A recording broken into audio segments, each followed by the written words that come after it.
नमस्कार आदाब दोस्तों। तो चलिए आज फिर हम आप लोगों के लिए लाए हैं देश और दुनिया की तमाम ताजा बड़ी खबरें, ब्रेकिंग न्यूज हेडलाइंस, एक एक करके तमाम बड़ी खबरें आपके सामने रखेंगे। सबसे पहली और बड़ी खबर दोस्तों गाजा से आ रही है, जहां पर इजरायली सेना को एक और बड़ा झटका लगा है। अब तक जो है गाजा के अंदर इजरायली सेना के 44 से ज्यादा जवान दोस्तों खत्म हो गए। इसको लेकर के एक नई रिपोर्ट में बड़ा खुलासा हुआ है, इसकी जानकारी आगे आपको देंगे। साथ ही साथ अगली बड़ी खबर में आपको बताएंगे दोस्तों कि जॉर्डन ने इजराइल को दिया बहुत बड़ा झटका। जिस तरह से इजराइल जो है जॉर्डन के अंदर अपने ट्रूप्स को रखना चाहता था सुरक्षा को मद्देनजर रखते हुए, उस प्लान को जॉर्डन ने रिजेक्ट कर दिया है और इजराइल को इस मामले पर बड़ा झटका लगा। इसकी जानकारी आगे आपको देंगे। साथ ही साथ अगली बड़ी खबर में आपको बताएंगे दोस्तों कि ब्रिटेन ने भी अब इजराइल के खिलाफ अपना रवैया सख्त करना शुरू कर दिया। खबर आ रही है कि ब्रिटेन ने अपने देश के गृह मंत्री को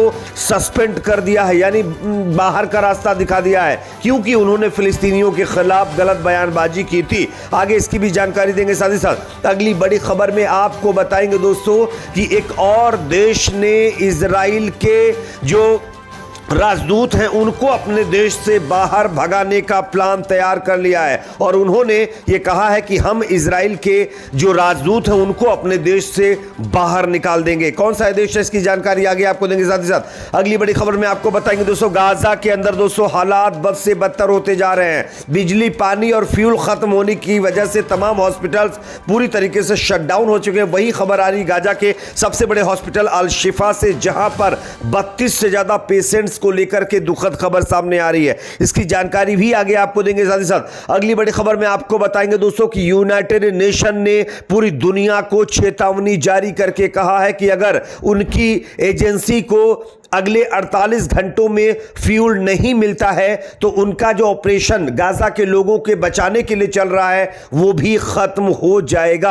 आगे इसकी भी जानकारी देंगे। साथ ही साथ अगली बड़ी खबर में आपको बताएंगे दोस्तों कि देश के गृह मंत्री अमित शाह ने अब मणिपुर में जो इस तरह से फसाद हो रहा था उसको लेकर के एक बड़ा फैसला लिया है। क्या है इसकी भी जानकारी देंगे। उससे पहले आपसे एक छोटी सी रिक्वेस्ट करेंगे दोस्तों, अगर आप भी चाहते हैं कि गाजा में जो कुछ भी हो रहा है उस पर अब विराम लगना चाहिए, वो बंद होना चाहिए, बेकसूर फिलिस्तीनियों को जिस तरह से इजराइल खत्म कर रहा है वो तमाम नरसंहार बंद होना चाहिए, तो कमेंट सेक्शन में अपना फीडबैक जरूर दीजिए। इस वीडियो को ज्यादा से ज्यादा लाइक करिए, शेयर करिए, चैनल पर नए तो सब्सक्राइब जरूर कर लीजिए। बात करेंगे पहली और बड़ी खबर की। जैसा कि आप जानते हैं दोस्तों कि गाजा के अंदर इजराइल और हमास के बीच लगातार जंग जारी है। हालांकि इसमें अभी तक किसी को जीत तो नहीं मिली है। हां, यह अलग बात है कि गाजा के तमाम बेकसूर लोगों को इजरायली सेना खत्म कर रही है। इसी बीच खबर आ रही है कि गाजा के अंदर इजरायली सेना को एक और बड़ा झटका लगा है।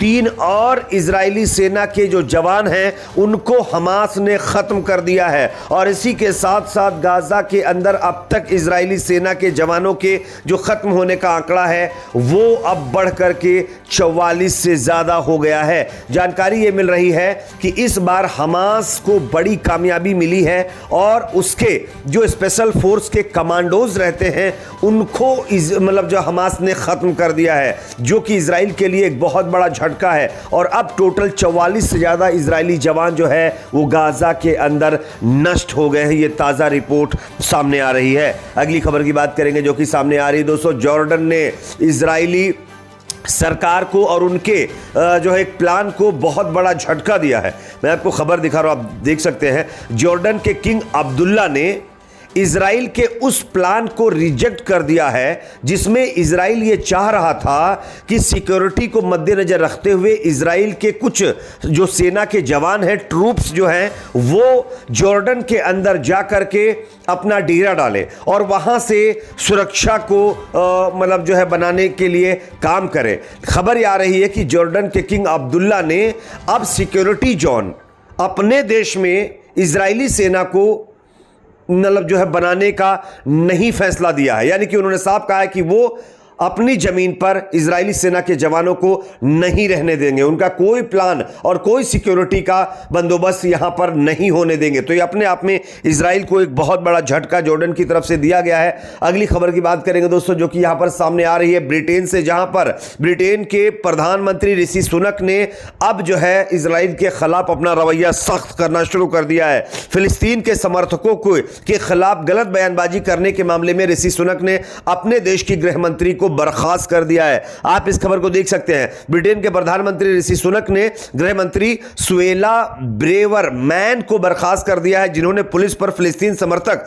प्रदर्शनकारियों के प्रति बहुत अधिक नरमी बरतने का आरोप लगाया था और साथ ही साथ फिलिस्तीनी प्रदर्शनों को एक तरीके से उन्होंने ये कह दिया था कि ये हेट वाला है, नफरती मतलब जो है प्रदर्शन है। और अब खबर आ रही है कि उस गृह मंत्री को भी ब्रिटेन के प्रधानमंत्री ने बर्खास्त कर दिया है, जिसने फिलिस्तीन के लोगों के खिलाफ गलत बयानबाजी की थी। अगली खबर की बात करेंगे जो कि सामने दोस्तों यहां पर आ रही है। आयरिश देश ने भी अब इजराइल पर अपना जो रवैया है वो कड़ा कर दिया है। मैं आपको यहां पर खबर दिखा रहा हूं, आप देख सकते हैं। आयरिश पार्लियामेंट में लीडर सिन फेन का अब इजराइल के खिलाफ बयान सामने आया। उन्होंने कहा कि गाजा में जिस तरह से नरसंहार किया जा रहा है, इसको मद्देनजर रखते हुए अब आयरलैंड जो है अपने देश से इजरायली एम्बेसडर यानी राजदूत को भगा देगा, निकाल देगा। वो अब जो है इजरायली राजदूत को अपने देश में नहीं रुकने देगा। तो ये अपने आप में कहीं ना कहीं इजराइल को एक और देश से बड़ा झटका लगा है, जिसने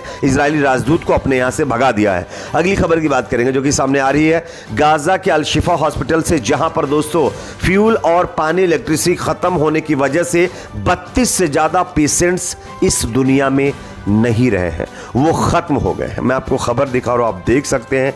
ये अपने आप में बहुत ही दुखद खबर है दोस्तों, यानी कि इलेक्ट्रिसिटी और फ्यूल की कमी से जिस तरह से अल शिफा हॉस्पिटल शट डाउन हो गया था और पेशेंट्स को, जो मरीज थे, उनको ट्रीटमेंट नहीं मिल पा रहा था, इसके मद्देनजर अब तक 32 से ज़्यादा लोग ख़त्म हो गए। ये अपने आप में बेहद चिंता वाली खबर है।